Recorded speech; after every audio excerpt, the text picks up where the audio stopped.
Welcome back to Final Fantasy XIII. Let's see where this path goes, shall we?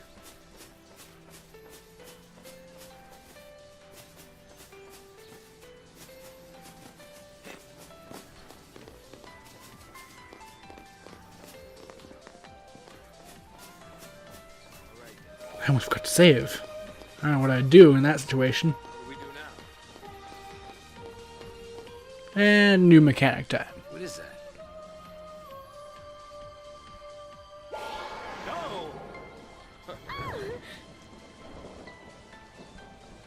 A device that makes bad weather. That hobo was right all along.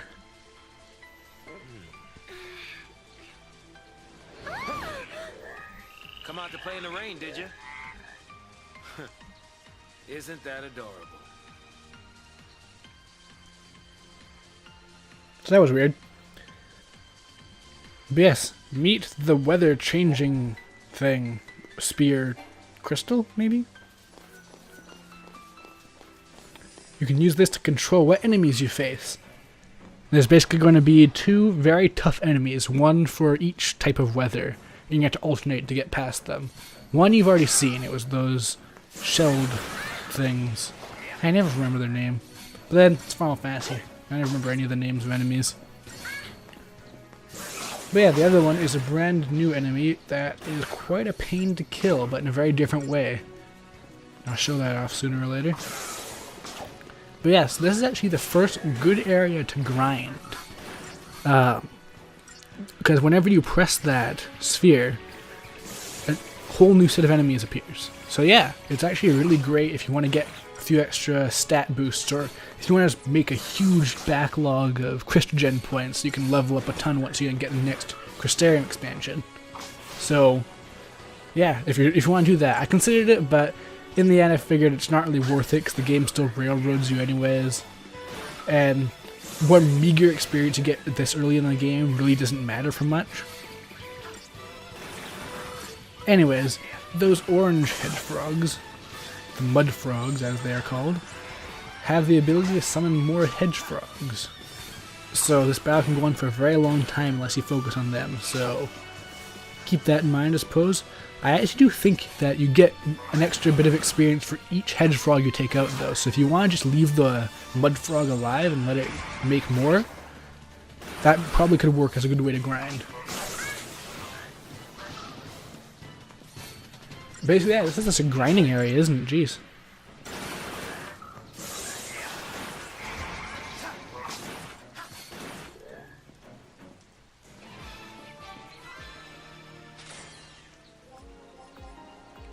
Man, did bad on that. You do have to focus on the mud frogs if you want a good ranking. Which means you might have to actually use a bit more than just auto battle. You might have to select an enemy. Ooh, the difficulty is ramping up. But yeah, in this case, it's all about choosing what enemies you want to face. If you really want the challenge, you can just make all the hardest enemies appear and go after them instead, or you can replace them with flans. You notice anything different about the local wildlife when the sun's out? No, Saz didn't notice a different thing at all. So yes, this is the other new tough enemy. This Flamabob. A Wyvern. These things, they don't seem like much of a threat, but they have one very powerful move. As long as you're careful and keep yourself healed though, it's not that big of a deal, but it kind of tricks you by having this really weak attack, the spin attack it does. It doesn't do that much damage, but it does enough. Because once it runs out of, once it uses its special move, if you don't have full health, it will destroy you. Now, it's vulnerable to poison that you can see there, so that's one good thing. Another big thing is you want to get staggered. Once you stagger it, then it's pretty much impossible for it to use its powerful move on you. It's like the other one where it's vulnerable to debuffs, so you just want to stack those on wherever possible, and also get Saz to buff everyone up at the same time. But yeah, just be wary with this one. It functions a lot more like a regular enemy, so it kind of catches you off guard when it uses its Doom move. Never mind that the sprint attack can stack up over time if you're not careful. Gotta be diligent.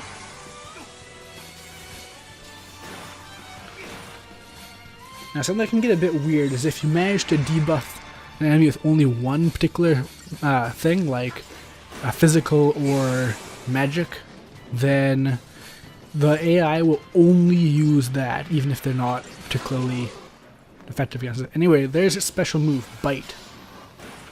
Bite will take off most of a unit's health, so yeah, keep them healed, because Bite is devastating.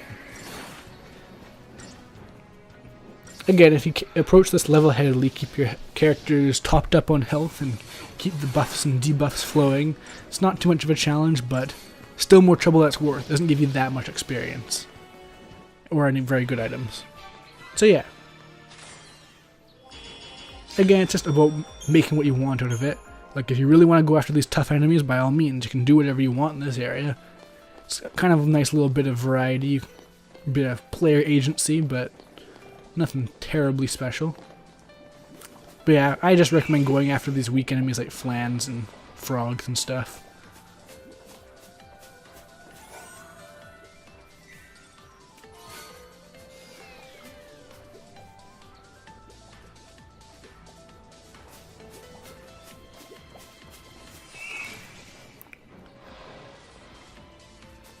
I'm trying to think. I'm pretty sure, yeah, flans are the weakest enemy to face, so basically your best option. If you really want to go for the easiest route through here, go after the flans. The weird paradox of this is that flans give pretty decent EXP too. It's kind of part of the weird imbalance of EXP in this game. If you fight a bunch of weak enemies, you'll almost always get way more experience than if you fight one big tough one. Even the tough fights are definitely, well, tougher.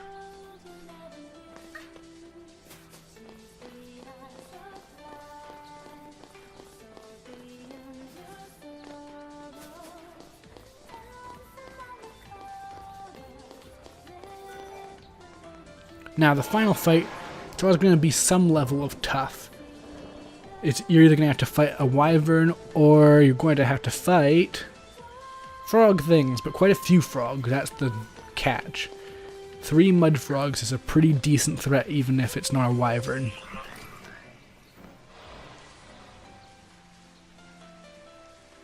So yeah, it kind of looks like the Realm of Darkness from Kingdom Hearts. Jeez.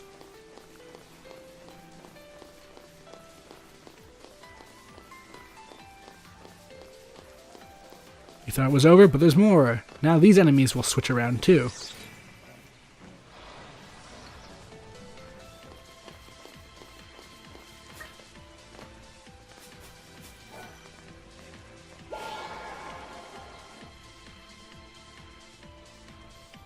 This mechanic actually comes back in Final Fantasy XIII too as well. It's a lot more expanded on there. Works on a much larger scale. But yeah, I don't know, it's actually one of my more favorite areas in the beginning, simply because it has quite a bit of interactivity with the player. It's kind of a weird kind of one, like, I don't know, it's kind of almost like the game wasn't ready for this level of interaction, but yeah, unfortunately this is about as good as it gets. There's nothing really quite like this after, so yeah, kind of a shame.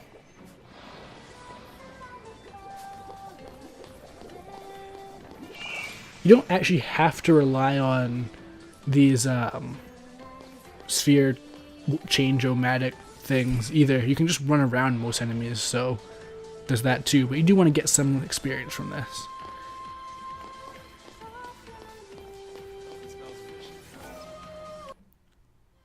Oh yes, something fishy is going on. And you know what that means. There's a boss. As if this eerie corridor and large open area wasn't enough to tell you.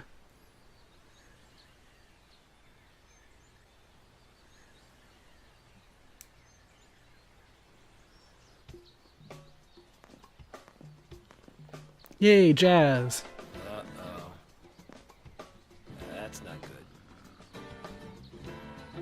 What do we do? Alright, I got it. We sneak. Right. That's terrible sneaking. You're gasping with every step you take.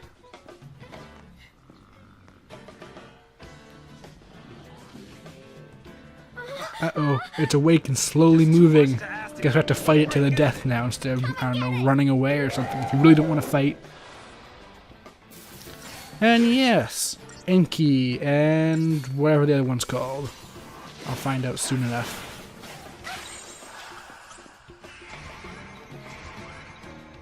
This is kind of a new type of enemy. You'll be seeing more of them in the future, but for now, this is actually probably the toughest fight so far in the game. If you're not careful, these things can really obliterate you.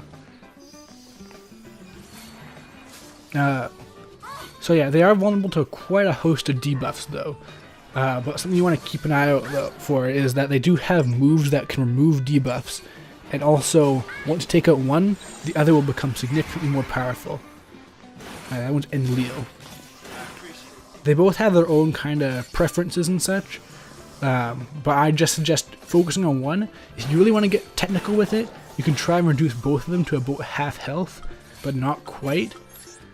Or really, if you try and take them out in tandem, that's probably the best option, except you'll have a hard time maintaining the chain gauge in that case. But if you try and maintain both of them and keep them around the same level of health, you'll have a lot easier time with this fight because you won't have to deal too much with the more powered up version of their brother or whatever this is supposed to be.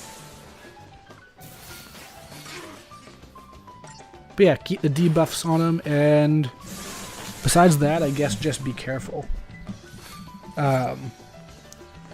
Yeah, the big thing is when they start using stuff like Bellow, they'll end up giving themselves massive buffs and removing your debuffs. So you want to deal with that as soon as possible. And also, as soon as they use Bellow, they'll immediately attack as well, and that'll deal a ton of damage. The buffs take a long time to go away on their own too, so you just want to use Vanille to get rid of this. I don't know, yeah. And there's the other move, Raging Torrent, which is fairly powerful and hits everyone and has the unfortunate problem of attacking directly after it uses all those buffs, so you're probably focusing on struggling to keep up after it does all that damage to you and also buffs itself and such. You might end up getting caught by it because it does just a bit more damage than you expect. That's the problem. And it's very easy to get stuck into a pattern with this game where you end up just healing and then nothing really gets done. You can't really manage to maintain the chain gauge or keep your characters alive. So be careful about that. It's kind of difficult to prepare for this fight because they do use a few different elements, I believe. At least two. There's water and thunder here. So it's kind of hard to prepare with items, but that's really not what you need to focus on. Once the AI starts to pick up what type of enemies they are, Saz will use his synergist rule to buff your attacks with whatever they're weak to, which in this case is thunder. So that's another handy little thing you can do. Won't do much for Vanille because she doesn't actually physically attack with any of her rolls, but it can help a lot with Saz.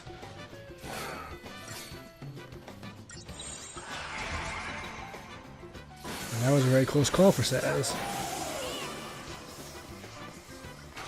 And now I've got twice as much bellowing going on. Now, poison in this game is nowhere near as effective as, say, Final Fantasy X, but I still say it's definitely worth keeping around.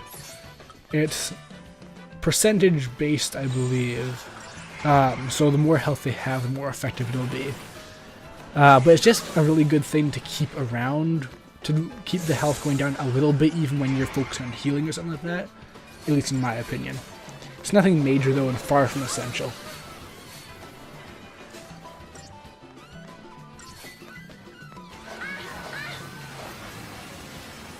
But yeah, be very careful when they're buffed like this because they can obliterate your party if you're not careful. Especially if you're unlucky and they happen to sync up a bit.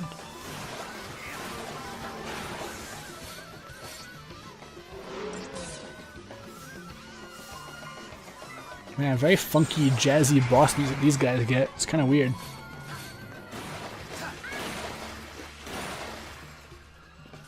You can cancel those moves where it zooms in on them by staggering them. As long as they're staggered, hitting them with a heavy enough attack will cancel that move, which is very handy. And they got only a mid-range level of stagger threshold anyways, so it's not that big of a deal. So it's semi-reliable in that regard. But yeah, if not the hardest, definitely the longest boss fight so far. And it gets longer after this. I'm actually wondering what I'm going to do, because if I end up... some boss fights will go on for a really long time, so I'm deciding whether I'm going to just cut the boss fights themselves down or just have an entire part dedicated to the boss fight.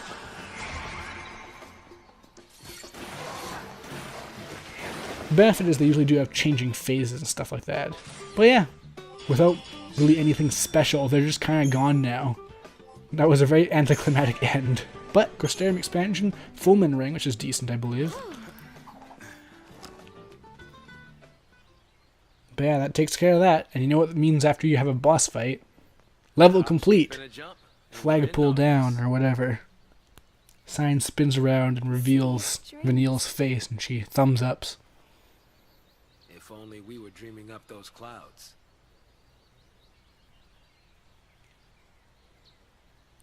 Oh, it's slightly cloudy. How foreboding? Question mark. What's the deal? I like how the party members will just randomly comment if you do something like stupid like me, like run around in this area. It's a nice little bit of attention to detail.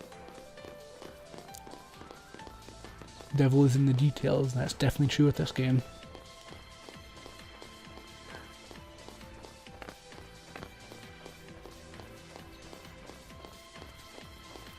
Oh no, a fence. What will we do in this situation?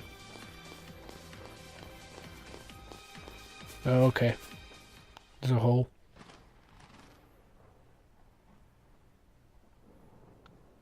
Sneaking through an electric fence while it's raining. What could possibly go wrong? We can board the ship over there.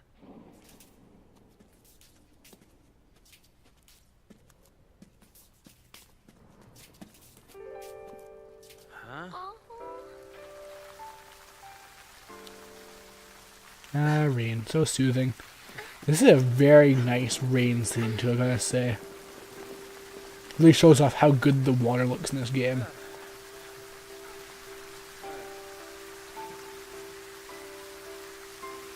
Look at that, that's amazing.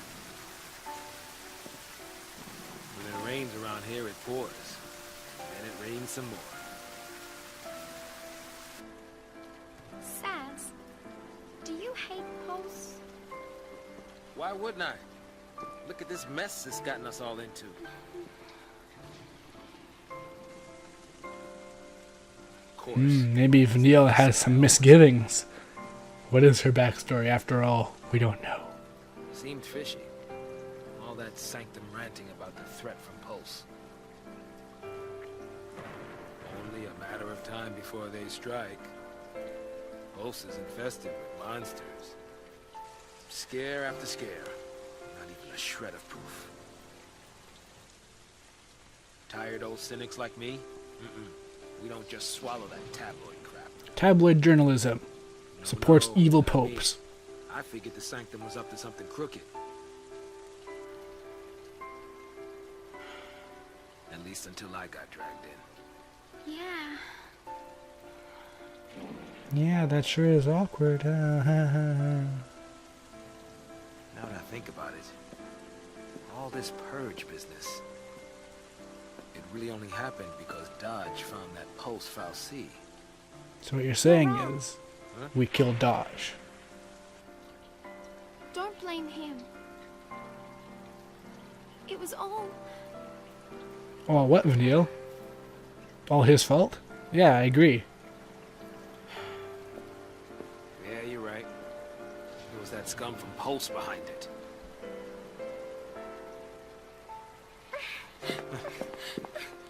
Vanille's not acting weird at I all. might as well have tried to stop the rain. I fought the tears.